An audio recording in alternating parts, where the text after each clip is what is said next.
Coming up on Bridge City News, the numbers are in from the massive hailstorm which hit Alberta last month, and the Insurance Bureau of Canada says they are staggering. We hear from Cyprus Medicine Hat MLA Drew Barnes, who explains why Alberta separation is growing. And the agriculture industry was on full display earlier today as Farming Smarter held their annual field school. Your nation, your province, your southern Alberta. From the heart of Lethbridge, it's Bridge City News with Hal Roberts. Thanks so much for joining us. The Insurance Bureau of Canada says there was almost $1.2 billion in damage from hailstorms, which hit homes, vehicles, and crops across southern Alberta last month. The Bureau says June 13th was the costliest hailstorm and the fourth most expensive insured natural disaster in Canadian history. Taber, Calgary, and Rocky View County reported hail as big as tennis balls, along with pounding rain and strong winds. 6 of the top 10 most costly disasters in Canada have taken place in Alberta, including the top 2. In rural southern Alberta communities, AG Direct Hail Insurance is the largest insurance company in the prairies, which covers hailstorms like the one in June. CEO Bruce Lowe says that 15% of customers in Alberta have already signed up for more hail insurance. Fortunately, there was a lot of farmers that were caught short. So here they have, they put a lot of time and effort into seeding and a lot of expense, and they got caught short before they had coverage on, and the crop's gone. Fortunately, when it's that early in the season, it's kind of right on that border point where maybe they can turn it under and they can reseed, albeit now the crop is going to be a late harvest and they got to hope that frost doesn't set in.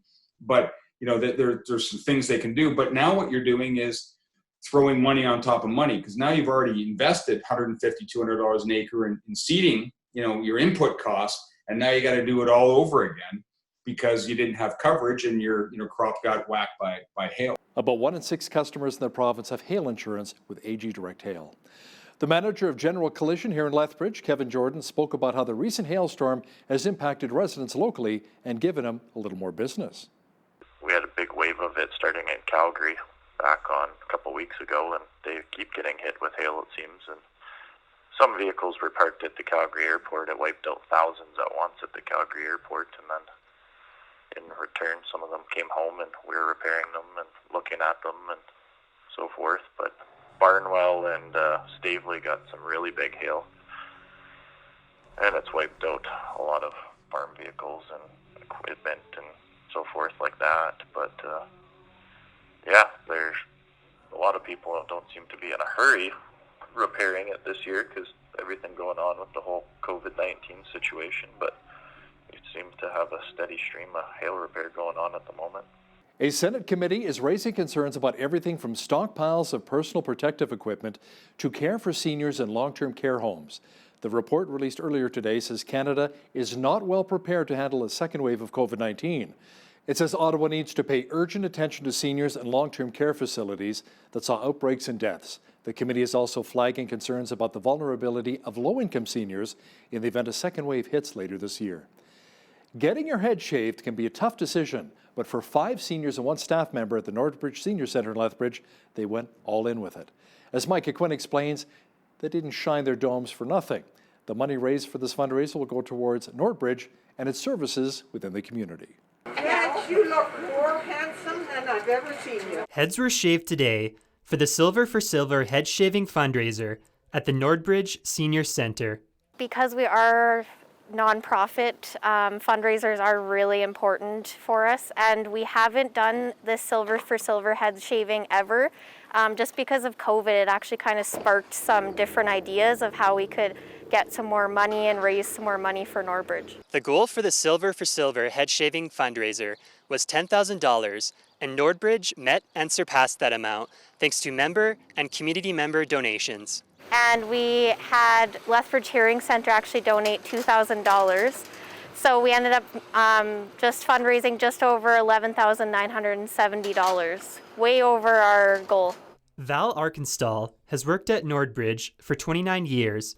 She was laid off due to COVID-19, and when she came in to visit, she was convinced to get her head shaved. And when I came to the centre just for a visit, Ashley had wanted, we need a female. She said, would you consider shaving your head? And I kind of hummed and hawed, and I said, Well, for you, Ashley, I will. The idea for the fundraiser came from Clay Olson. We were talking about fundraiser at a board meeting, which I belong on the board here, and it was my idea. My hair was getting long, and I said, well, we can raise some money. I'll get my hair shaved off. The final verdict after the head shave? I feel really good, and it's just light, and it's ideal. I like the style. It feels light in the head, for sure. I hope I don't get a sunburn. Nordbridge is still accepting donations, and they are hoping to do another head shaving fundraiser if there are enough volunteers in the future. For Bridge City News, I'm Micah Quinn. Today's technology is rushing into one of the last traditional industries, agriculture, a field largely still unaffected by the technological revolution. That is where Farming Smarter comes in. BCN's Loris Alexander attended their field school earlier today and explains why farming is ripe for change. We're obviously following Alberta Health recommendations, and anytime you're within 6 feet of somebody else, you're supposed to be wearing a mask. So we have bandanas purchased so that everyone has one. If they didn't bring one with them, then they're welcome to use one to cover up when they're within 6 feet. Other than that, we're staying social distance when we're eating, and out in the field it's pretty easy to stay, a little bit further apart from each other. A global pandemic may have forced events out of their comfort zone, but Farming Smarter found the silver lining in it. Today there's actually more online attendees than there are live attendees. And the neat thing too is that we know that the content is good, and now we have access to a much greater audience across Western Canada and beyond. Whereas normally plot tours you might draw people from a couple hours drive away. So having the mix of the two is a little bit more challenging. Today's not going without some challenges, but we're able to work through them. Some of the passionate presenters spoke on application technology, formulation technology, pre-emergence, application timing, talk about weed resistance. And so really that's the essence of FMC Preschool, is to provide holistic information for the industry so that agricultural influencers and stakeholders hopefully will kind of see FMC Preschool as a go-to resource. And if it's obviously using FMC products or it's using other manufacturer products, it's just really important to get the best information. As a presenter myself, I don't just like talking. I would much rather have a conversation, because all of the people that are here have so much knowledge. We're learning just as much as we are teaching, and a lot of the value of our events is what drives the research that we do. So it's that exchange of ideas and information that kind of gives us the needs assessment for what type of research we do. For Bridge City News, I'm Loris Alexander. The University of Lethbridge will be receiving $20 million in help with upgrades. Officials say most of the funding will go towards the heating and cooling center located in the University Hall building. The province says the renovation will create around 112 jobs. Funding for the U of L is part of an additional $98 million commitment to post-secondary institutions for capital maintenance and renewal. The U of L project is part of $10 billion worth of infrastructure spending as part of the province's Alberta Recovery Plan. Even though the fire risk is low in the River Valley, the fire ban for the area in Lethbridge remains in place. City officials say the ban will continue to discourage social gatherings and to protect our community from the transmission of COVID-19. Acting Fire Marshal Mark Royer says the physical distancing is still important since the virus is still in our community and that social gatherings should be limited. Separation sentiment is growing, especially here in our province in Alberta. Many are upset that our province keeps dishing out billions of dollars in equalization payments when we're struggling financially. The Wexit Party has a new interim leader in former Conservative House Leader Jay Hill. Many believe Hill will give the party more credibility. Premier Jason Kenney has already come out against Alberta separation, but some in his ranks say we should not dismiss it. You can include Cypress Hills Medicinet MLA Drew Barnes in that group. Drew, where is the frustration originating from? What are you hearing from your constituents? Well, the frustration is originating from a lot of things.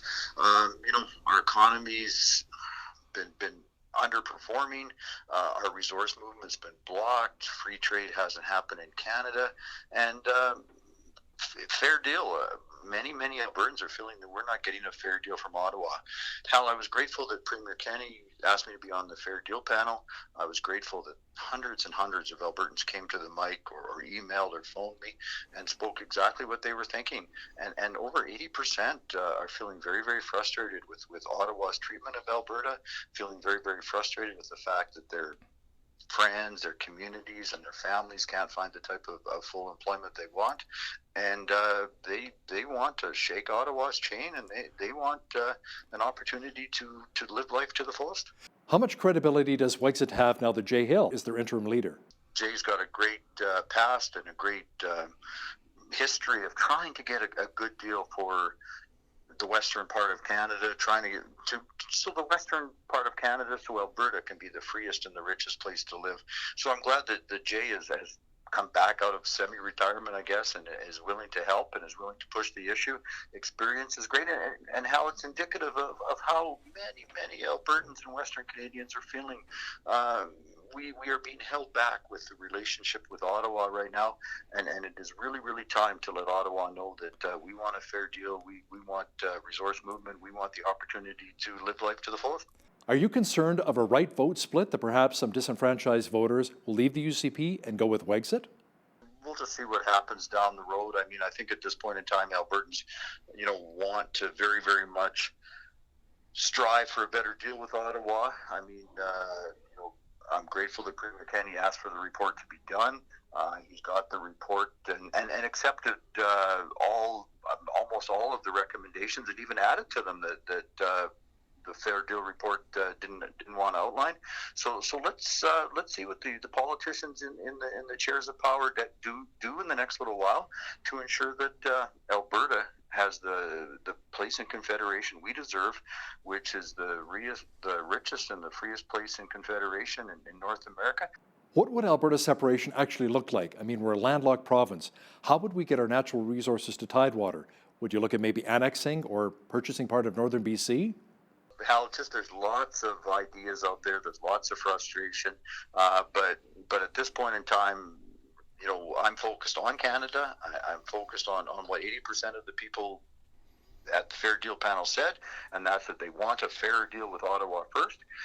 They want to let Ottawa and our Canadian partners know exactly where we are. We want our politicians to strive for that. That was Cypress Hills Medicine Hat MLA Drew Barnes.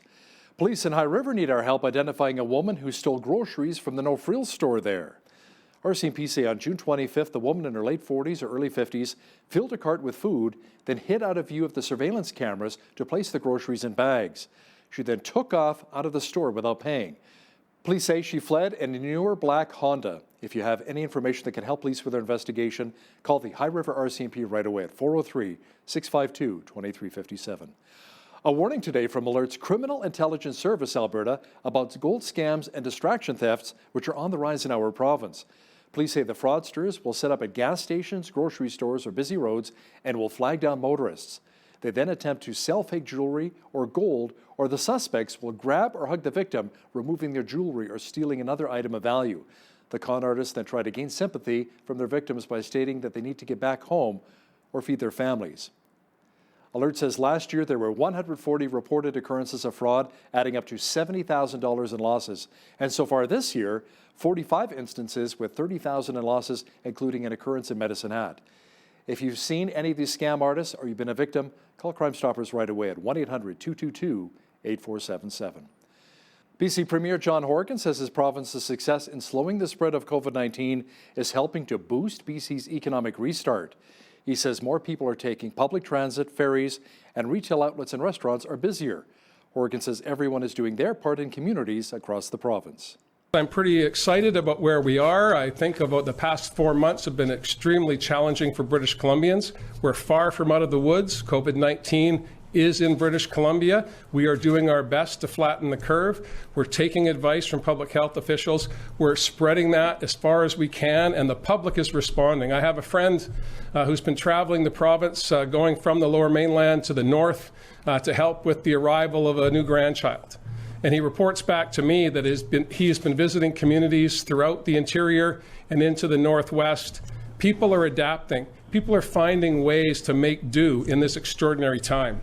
BC has had 107,000 confirmed cases of the virus, but fortunately, close to 71,000 people have recovered. There have also been 8,749 deaths attributed to the novel coronavirus. The state of California has been struggling during the COVID-19 pandemic. There have been close to 300,000 confirmed cases of the virus there, along with just over 6,700 deaths. California's governor says 50,000 hospital beds are now available in his state. We now have capacity to treat 50,000 COVID-19 patients, well beyond that surge capacity at 20%.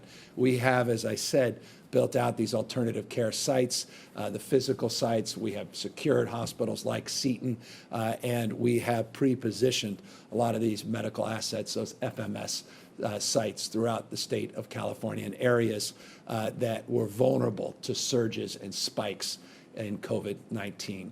Meanwhile, the mayor of Los Angeles, a city that has been hit hard by the coronavirus, is calling for more federal aid. But without a major boost in testing, which we will be fighting for in the next coronavirus relief bill, these numbers nationally are not sustainable.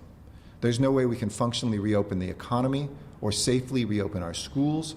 And to be clear, schools will only open when they are safe. And this is a key part of it. Congress and the president need to set aside any of their differences and to pass another relief bill now. The U.S. government's infectious disease expert, Dr. Anthony Fauci, says he's cautiously optimistic that they will finally have a vaccine to the coronavirus sooner rather than later. We've adapted a strategic approach to get multiple candidates, and there are more than one candidate vaccine, to be conducted in trials in a harmonized way so that we use standard endpoints, standard and single data and safety monitoring board, as well as identical immunological parameters that are measured so that you could bridge one study to another. Here again are a number of the candidates that are already in clinical trial. You see on the right-hand part of the slide, phase 1-2 status. There will be trials that will be going into phase 3 sometime at the end of July, and then others will follow in August, September, and October. But remember, this is not the only candidate. There are more than one. There are 5 or 6 or 7 that are going into clinical trials at different stages. Lots of sunshine, just a few clouds, and the mercury will be climbing just in time for the weekend. Full weather details are on deck. It was another beautiful summer-like day today. Tonight, just a few clouds rolling in with a low near 12. Tomorrow, clearing with a high near 24. Saturday, the mercury will climb even higher up to 27. Sunday, mainly sunny again with a high near 24. Monday, cooling off slightly to 21 degrees. Tuesday, a low-pressure system returns, bringing more clouds and a high near 23. Cloudy and 22 degrees is expected on Wednesday. Looking at the almanac, the average high for this time of year is 25 degrees and an average low of 10. The highest temperature on this date was recorded in 1968 at 36 degrees, and the record low was a cool 3 degrees in 1999. Sunrise was at 5:35, sunset at 9:39. Let's see how tomorrow's shaping up across our home and native land. Expect a mixture of sun and cloud and a high near 21 in Victoria, BC. Mainly cloudy and 22 degrees for Vancouver. Just a few clouds and 23 is on tap for both Calgary and Edmonton on Friday. Increasing cloudiness and 25 for Regina. Overcast and 21 degrees for Saskatoon. Expect lots of sunshine and 27 for Winnipeg tomorrow. Much of central Canada had a heat warning today. Tomorrow expect thunder showers and high near 34 in Toronto. A slight chance of rain and 35 for Ottawa. A chance of thunder showers and 36 degrees is on tap for Montreal on Friday. Fredericton was under a severe thunderstorm watch earlier today. Tomorrow showers and a high expected near 29. Expect a mixture of sun and cloud and 28 for Halifax. A chance of showers and 26 for Charlottetown, PEI. And in St. John's, Newfoundland, periods of drizzle and high near 15 degrees for tomorrow. Restaurants Canada welcomed the proposed new reforms to Alberta's labour rules. The group's vice president says the proposed changes will provide food service businesses with more simple, fair, and flexible labour policies. Mark von Schelwitz says reducing red tape can help Albertans get back to work.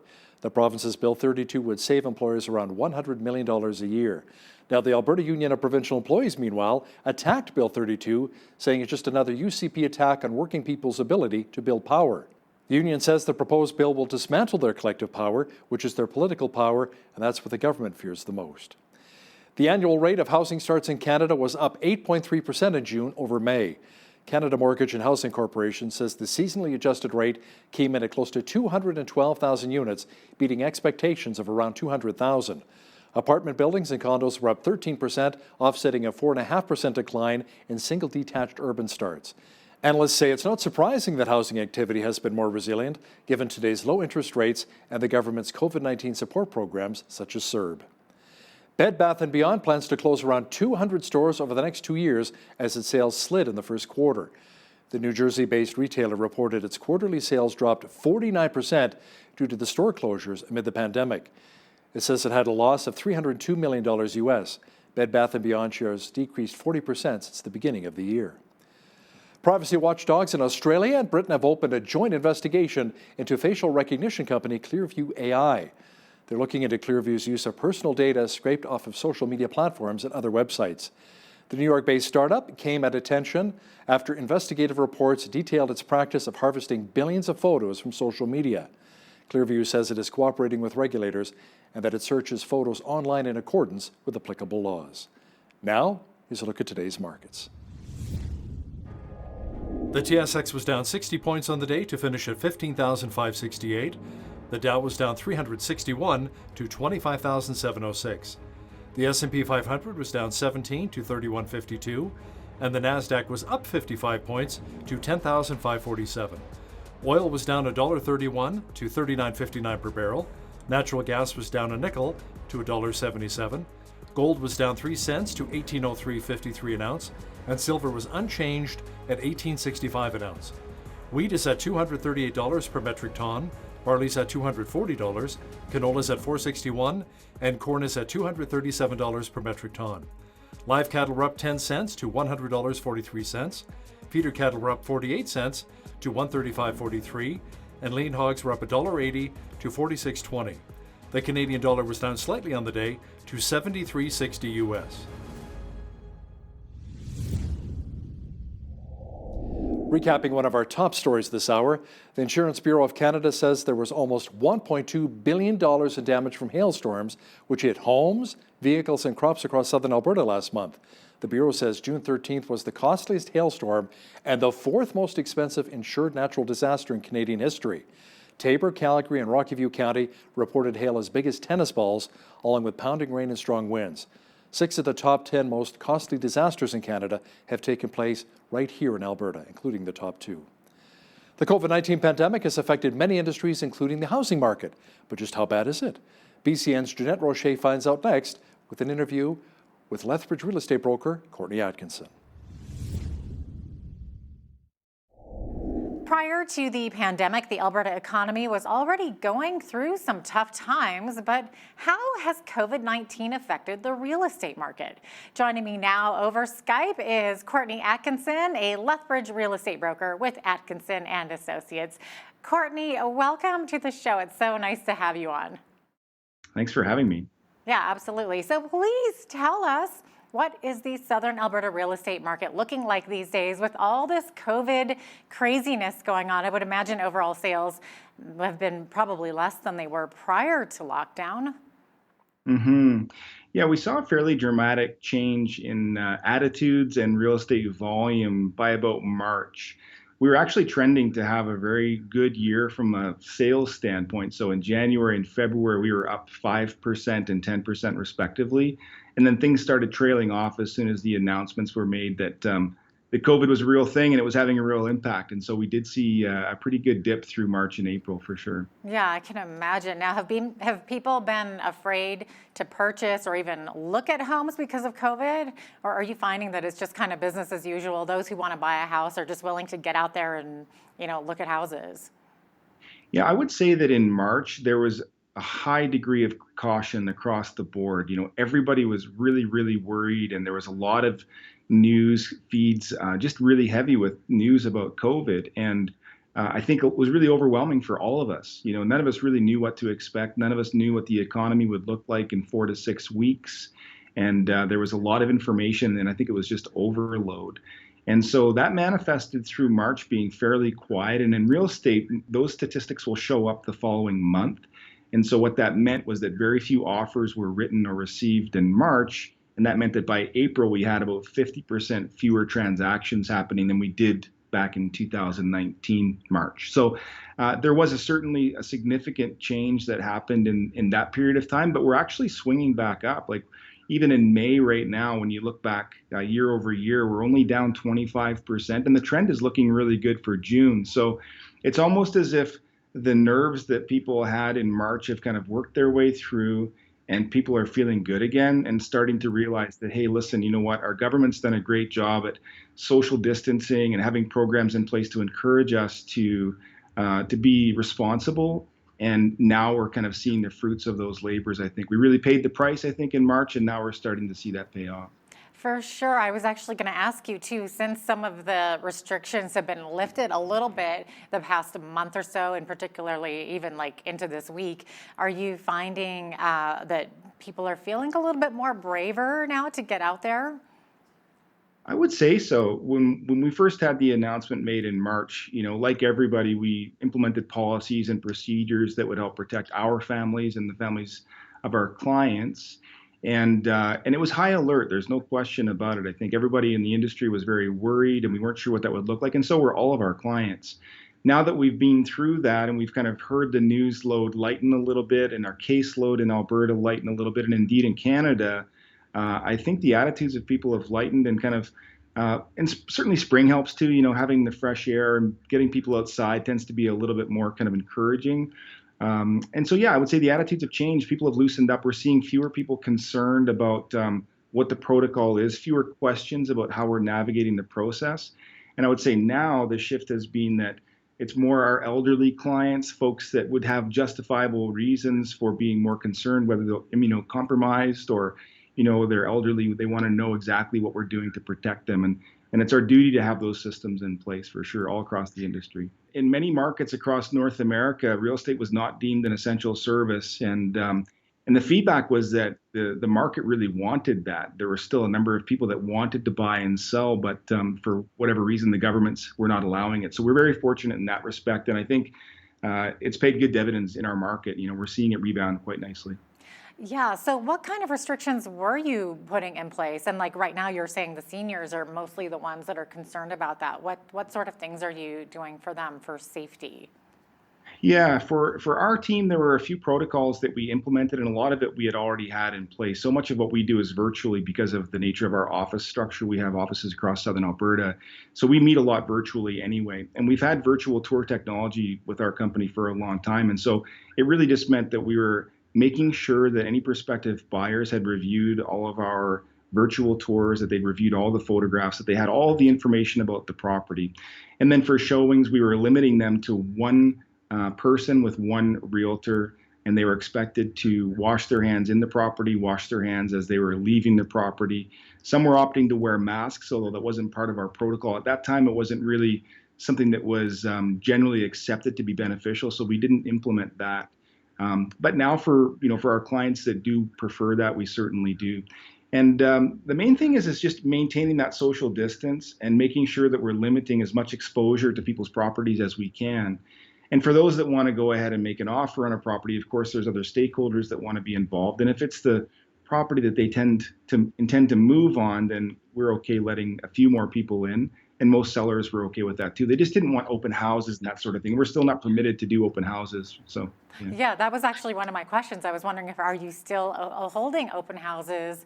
And also, has this affected, or did you see mostly in the springtime, people not putting their houses on market as much because they don't necessarily want a bunch of strangers, traipsing through their house? Did you find that at all? Yeah, good question. I think to address the first part of that, with the open houses, it wasn't a major concern for us. In fact, we were happy that was the case. It limited exposure and really caused us to be able to meet people who were very interested in particular properties, and then gave us an opportunity to very carefully mitigate risk for the sellers that we represent. And then on the other side of things, I think that the other folks that were, attempting to list their properties and were thinking about what they were going to do in the spring, I would say that there was a fair chunk of them that were deferring through that March timeframe.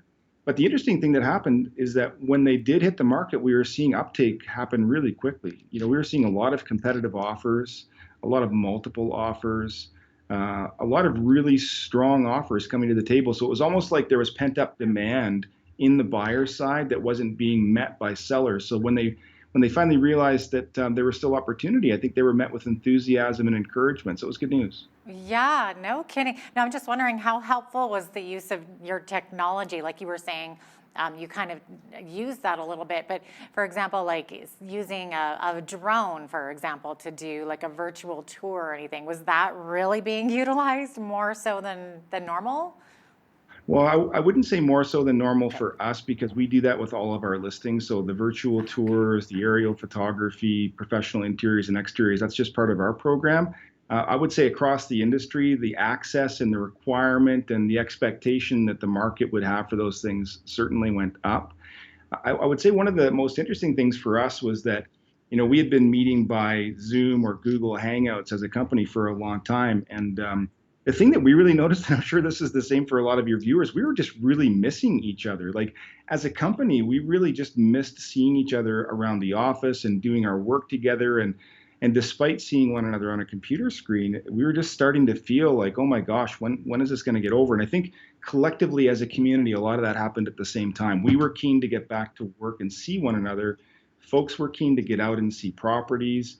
They were keen to get moved again. And so I think collectively, it's almost like we all had these same feelings at the same time, and the market started picking up again. I think you're right. I think there's that pent up energy. People are just tired of being at home.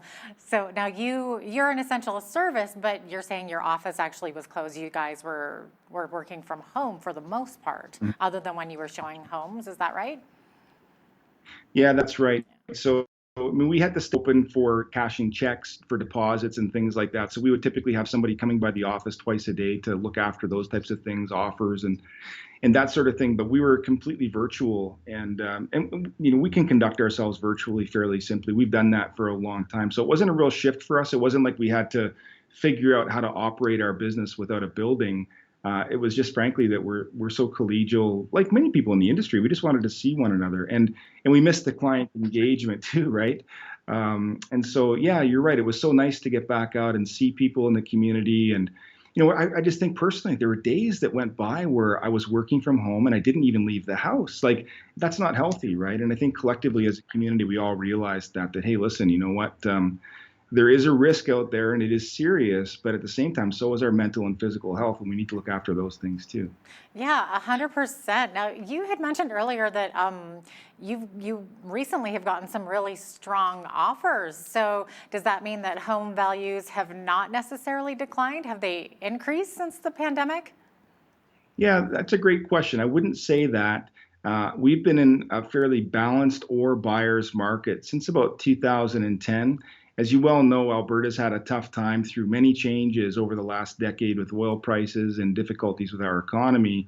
And that's manifested in real estate prices not appreciating in any real measurable way here in Southern Alberta in that time frame. That said, one of the fears that a lot of our sellers had in the beginning, back in March, was that there would be a dramatic depreciation in property values in a very near term. And that really didn't show up for us. We're seeing properties transact at approximately the same prices that they would have earlier in the spring.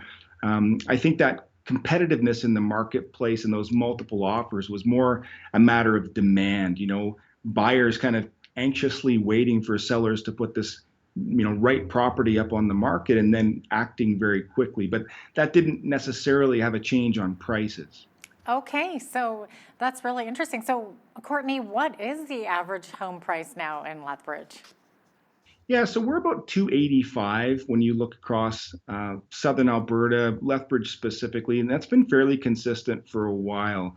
One of the things that skews the average house price in a market will tend to be the number of properties that are sold above the average and below the average. So I think what we're going to see this year, if we kind of try to predict how things are going to go, and this is also related to some of the mortgage changes that happened through the B20 legislation and some of the things that have just recently come out. We'll likely see some of the more expensive properties stagnate a little bit, possibly not transact, and maybe those folks withdraw from the market. So that could potentially just pull that statistic down a little bit.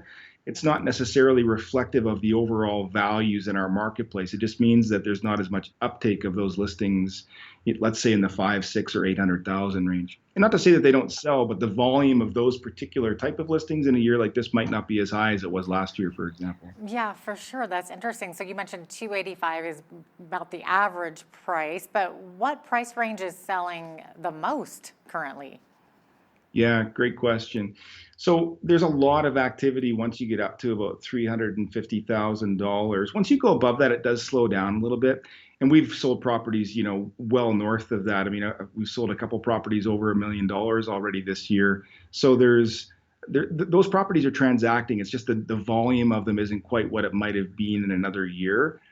So right up to about 350, I would say there's good action, and then it kind of tapers off a little bit after that. You just got to adjust your expectations in terms of the time on market and how long it might take to find an attracted buyer if you're listing, say, a $500,000 or $600,000 house. Interesting. And where are the interest rates headed these days? Yeah, great question also. So interest rates are right around 3% plus or minus, depending on a few different variables. They're again all-time low. In times like this, the government's motivated to keep money in the markets. They want to keep people spending. They want to make sure that there's some liquidity out there. And so they're making money accessible to people. And as you know, there's lots of programs for businesses and for families to kind of keep people afloat during these difficult times. And they want to make sure that mortgages are affordable as well. Now, there's a little bit of shyness out there in terms of the qualification criterion. So they've tightened up in some of those ways a little bit just to make sure that they're doing additional income verification, making sure that people are still employed, even though they might have been laid off for a little while. So they're doing extra due diligence. But indeed, the prices of mortgage rates are incredible. So we're saying to everybody, hey, listen, if you're secure in your position and you're thinking about making a move, I know every realtor says this all the time, but really money's never been cheaper. So it is a great opportunity for that. That's interesting. So what advice would you have for, like, say, a young couple trying to get things together to buy their first home? What do they need to do to get things in place financially? One of the most important things that a person can do is just save. I think in our society, we're so drawn by things that we see on Facebook and Instagram, and you can buy pretty well anything with a couple touches of your phone on Amazon, and it's so easy to spend money. And I think collectively as a society, we've really gotten away from saving. And so one of my personal hopes that this pandemic has brought on, at least in my hope, is that it'll create a generation of savers. And so my advice to any young person is to make sure that you're saving 10, 15% of your income, put it away, just pretend that it doesn't exist, save that money. It might take you a year to save up money to buy your first home, but it is one of the best investments. And even if we're not in a market where properties are appreciating dramatically, the fact is that it's still substantially cheaper than renting, and you've got a place to call home forevermore. And it can begin one of those things that sets you up for a very successful life and a successful retirement. So we're big advocates of that. And I think one of the other small pieces that people don't realize, especially when they're younger, they'll begin that saving process and they'll start to feel that they've got some cash in the bank and they feel really encouraged by that. So then they go out and buy a quad or buy a truck or a boat or something. And of course, those things have a dramatic impact on your ability to qualify for the mortgage when the time comes. So what we say is, buy your boat the day after you take possession of your house. You want that new truck? Just wait till the day after you've moved into your house. It's much easier to get financing on a new vehicle than it is to get financing on a mortgage. So just defer those big purchases until after you've already taken possession, because you'll still get qualified, but it might not work the other way around. Wow, that is great advice. Thank you so much for that. Courtney, thanks for joining us today. Thanks for having me. Take good care. That is Courtney Atkinson, real estate broker with Atkinson and Associates here in Lethbridge. Lethbridge City Council voted 7-2 to go ahead with a bid for the 2022 Brier. Now, if the city was to land the event, it would be great news for both curling fans and business owners alike. To discuss this in more detail is the Mayor of Lethbridge, Chris Spearman, joins me once again here in studio. Welcome back to BCN. Happy to be here, Hal. It's wonderful. Now let's talk about landing the Brier. Would bring some big bucks to the city, but at the same time, you got to spend a little bit of money too, don't you? You have to spend money to make money. Yeah, so it's $1 million, but that's about $650,000 in cash, about $350,000 in-kind services. You only pay that if you are successful. and it looks like a tremendous thing to host. The television coverage is probably better than the Memorial Cup. There's a full week of coverage, national coverage. Every province is represented, and the territories as well. So great television coverage, great exposure for the city of Lethbridge. For $1 million, the previous hosts have generally gained about another $10 to $15 million in business revenue for the city. So those cities, the restaurants and their hotels are full for a week, and that would be a tremendous event for City of Lethbridge to host. Two councillors, though, Belinda Crowson was one of them, said, you know what, that $1 million could be better spent elsewhere. So how do you respond to that? We always make those kind of decisions, and they're not always unanimous. What are the city's priorities? In this case, the idea was, how can we stimulate the economy after the COVID recovery? Mm-hmm. Okay. Now, what are some of the criteria for actually landing the Briar?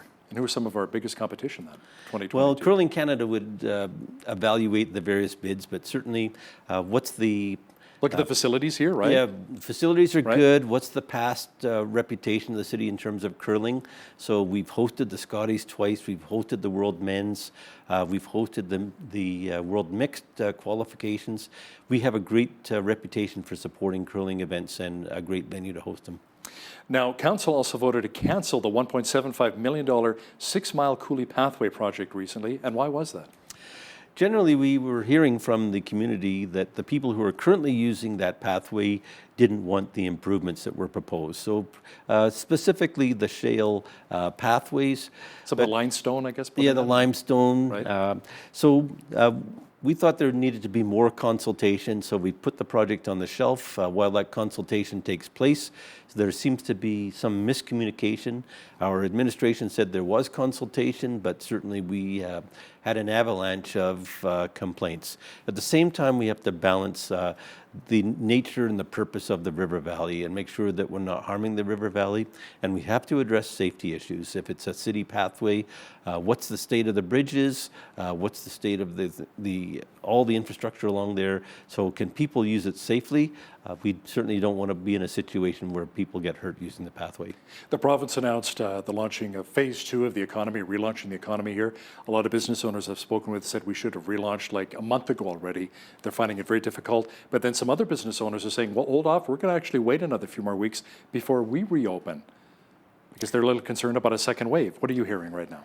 Well, nobody wants a second wave. The worst thing that could happen to us in the city of Lethbridge is that we go backwards. So there's a lot of concern with past viruses about a second wave. And of course, there is no cure, there's no inoculation, and the virus has not gone away. We still have live cases, a small number of them, each week in the city of Lethbridge. But what we want to do is make sure the community is safe, that we follow the guidelines from the medical officer of health, that we ensure that we keep each other safe and prevent a flare-up or a recurrence.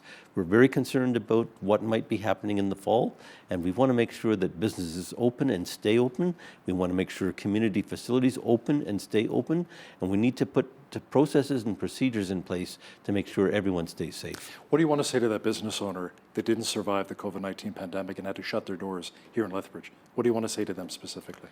That's a tough one. And, we are trying to do the best we can to support businesses and make sure everybody survives. We hope that people will continue to invest and maintain their businesses, and we'll be looking at ways. So we have a committee looking at ways to support businesses going forward. Municipalities obviously are hurting right now across the province. Council recently passed a motion supported by the Alberta Urban Municipalities Association to approve a 1% provincial sales tax to support local capital projects. Many Albertans I've spoken with, though, Chris, are dead set against a PST. They say, where's the Alberta advantage? There's no provincial sales tax. This is Alberta. Yep. So the provincial government is looking at phasing out the Municipal Sustainability Initiative, which is funding that goes to municipalities to fund capital projects. Mm-hmm. So there's no commitment beyond 2021. So what's an alternative to that? So the motion that was proposed and passed at City Council is that instead there could be a 1% sales tax. Now that motion is only passed at Lethbridge City Council for us to take that resolution forward and discuss it at the Alberta Urban Municipalities Association annual convention. It would have to be passed by all member municipalities. It is basically a point for discussion. It's a philosophical discussion. How do municipalities acquire money for capital projects going forward? What are some of the big capital projects right now that we should really address and attack? Well, what we're looking at is catalytic economic projects. So things like the Lethbridge Exhibition Project, the airport project, funding. Another bridge to the west side? Broadband. The ROI on a bridge to the west side is zero, but and the cost only $250. Well, not for you and I. We live on the west side. Come on. Yep. Okay. But that'll be a challenge, I think. I know. I think now that people have learned that many people in the city can work at home and do that type of thing. You know, we might have pushed off the third bridge from 2030 to 2040. Right. So. Okay. Let's talk about this $10 billion class action lawsuit against Big Pharma that the city of Lethbridge is joining in on. Why did you decide to join the party? Well, municipalities are actually in by default, but we may be able to offer our own experience here. There hasn't been a city in Alberta that was more negatively affected than Lethbridge by the opioid crisis. So we had learned experience through our ELCOU group. We talked to people who were addicts, and they didn't want to be addicts. Some of them were sports athletes who had incurred injuries, and they were given painkillers to deal with it. And then when the prescription stopped, they were addicted. And then we had other people who had workplace injuries and had been encouraged by the WCB to go back to work and were given painkillers, and they were addicted. So we have a lived experience here. And a lot of seniors too are dealing with Yep, osteoarthritis. Seniors, yep. You know, they were given painkillers. So we have seniors who were addicts as well. So the drug companies provided these drugs. The physicians were encouraged to prescribe them, and we have a unique lived experience in the city of Lethbridge, which could be beneficial to a lawsuit. So we we'll investigate the possibility of becoming a co-plaintiff with the city of Grand Prairie in Alberta, and offer that personal experience to those providing the lawsuit. Now, last time we chatted, the province was pitching in with some funding to really help attack the opioid crisis in our city. You know, I mean, COVID is one thing, but there's still a drug crisis in our city. How's that coming in regards to the intox and detox beds? Well, probably coming a little slower than I would like. We're hoping that the supported housing project will be moving forward shortly. That's an $11 million project to house people who are chronic addicts, people who have mental health issues that they will never overcome. Those types of, so we need to accommodate those people, but we need people to move from addiction into recovery. Certainly a big challenge in terms of people recovering from addiction and turning the corner on that. We're seeing some troubling trends this year in terms of what's happening with the drugs. The drugs are getting stronger. They're seeing more fatal overdoses across the country. Well, from fentanyl to carfentanil, also meth last time we spoke. That's become a real issue in our city as well. With the border closed, the drug supply is different, and they're seeing much stronger drugs. So many more responses in terms of overdoses, and people are using out in the community, which is high risk. So we're seeing people. We've had a death in a West Side park. With the summer weather here, we can anticipate there will be more drug use out in the communities, and that's a challenge going forward. How can we really prevent those drugs from entering our city? Even coming into the city. Our crime suppression team from Lethbridge Police Services is doing a tremendous job. They've had a lot of successes, but the supply of drugs is just unrelenting. And with a closed border, the drugs are still getting through. How about a full-time scan unit? Last time we chatted as well, it would be nice to have that here. And so once we shut down those drug houses, they're shut down permanently, and we don't have another one pop up, 3 houses over? Yeah, it would be great to have a full-time scan unit here, but so far the province hasn't approved that. They're still based out of Edmonton and Calgary, and the province is preferring to use a program called Alert, where police services work together, but we certainly need the capacity to shut down drug houses in the city of Lethbridge. What have you heard from the province in regards to the supervised consumption site at Arches? Have they given any indication so far about moving or shutting it down entirely? That announcement is entirely within the province's purview, Yep. and we're Have they given you any indication, though? Have they we're talked? anticipating a decision later. Their focus is definitely on funding recovery rather than harm reduction. So we have actually 5 facilities in the city of Lethbridge that provide various forms of recovery, and they're all underutilized. And it's about the approach that's taken, I think. I think there needs to be new ways of addressing and encouraging people to leave addiction. They basically need a fresh start. Some politicians I've spoken with when I used to work in Parliament Hill in Ottawa say we'd love to see all drugs decriminalized, not legalized, but decriminalized in Canada. What would you think of that kind of a philosophy? A similar model to what they have in Portugal. It would be controversial for sure. If the federal government provided the drugs, the crime issue would go away. That's the advantage of that program. People wouldn't have to steal. There would be, if they could get the drugs and they could be supervised while they were using them, and then they could be weaned off the drugs, that would be an approach to be considered. But that is, again, we're dealing with the side effects, and the responsibility for solving the issue and coming up with the solutions really belongs to the provincial and federal government. The Alberta Taxpayers Federation recently came out with a list of some of the cities, municipalities, where they're spending a lot per person. Medicine Hat was number 1. I think Lethbridge came in around number 3. Why are we spending so much per person here? Where can we maybe trim the fat a little bit? We Save money? provide a high level of service. So the challenge is we have a police service, for example, rather than the RCMP. There's a higher cost to having your own police force.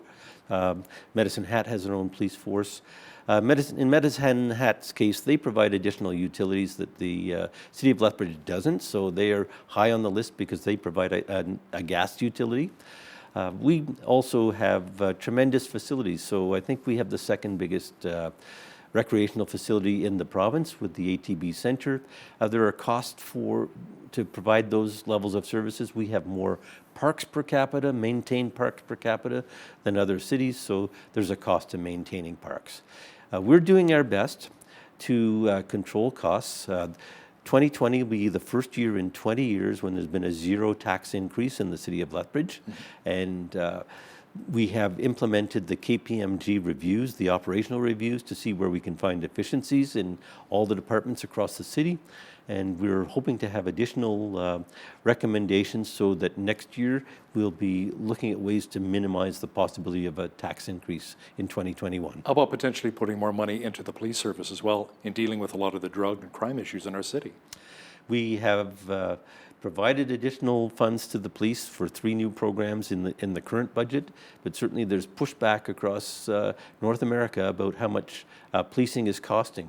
So policing is about 23% of our total municipal tax budget, and certainly people are saying, should it be so high? Is there another way to address the issues? So, and what about the Watch program? Is that really making a difference in our community? I believe that it is. It's one of the innovative programs that was brought in. They have worked with the community. They have helped identify overdoses, provided supports. So that too is controversial in the city at the moment, and the Watch program funding expires at the end of 2020, and council will have to make a decision as to whether we would continue that. The local state of emergency is officially over here in Lethbridge, so that's good news. How did you come to that point? We got to the point now that we have flattened the curve in Lethbridge, and that's happened across the province. The province has removed their state of emergency, and so we've done that in Lethbridge. And what that allowed us to do was acquire facilities. Those decisions were made by the Director of Emergency Services and the Emergency Response Committee. So in order to access facilities, provided an additional homeless shelter and make sure that people could be safely social distanced, we needed to acquire facilities. And so those decisions had to be made quickly. There was no political involvement in those decisions, but that's what state of local emergency does. And I noticed too that the homeless shelter is leaving the Fritz Sick Gymnasium and going back to 2nd Avenue North, which is good too. Let's talk about how the city decides when to reopen some of the spray parks and some of the other areas as well, like the ATB Centre and even the Core Van Ray YMCA swimming pool. I mean, that's, I guess, going to take a while to fill that pool. Yep. But, we're looking like mid-July, maybe at the earliest. It's still a ways off. Yeah, I think I've heard dates like July the 11th. Right. And, what we want to do is get those facilities open as quickly as possible, but we have to have the procedures in place. And many in the community are frustrated. We opened up the parks and people said, well, why aren't the washrooms open? Well, we don't have the staff to go and clean the washrooms after every use. We need to make sure we have put procedures in place and let people know that they have to be responsible. They have to make sure that they are safe, their kids are safe, that people understand the rules. So when it comes to opening up a spray park, there will be rules and regulations. It just won't be business as usual. So social distancing still very important? People will have to social distance. People will have to supervise their children because 4-year-olds don't social distance very well. And, that's just things we need to make sure that the responsibilities are outlined very carefully in order to make sure that we don't have risks of further pandemic and spreading of the virus.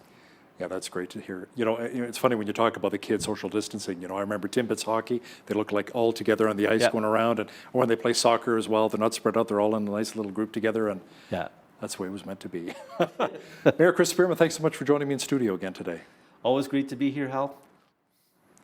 On behalf of all of us here at BCN, I'm Hal Roberts. God bless, and thanks so much for watching.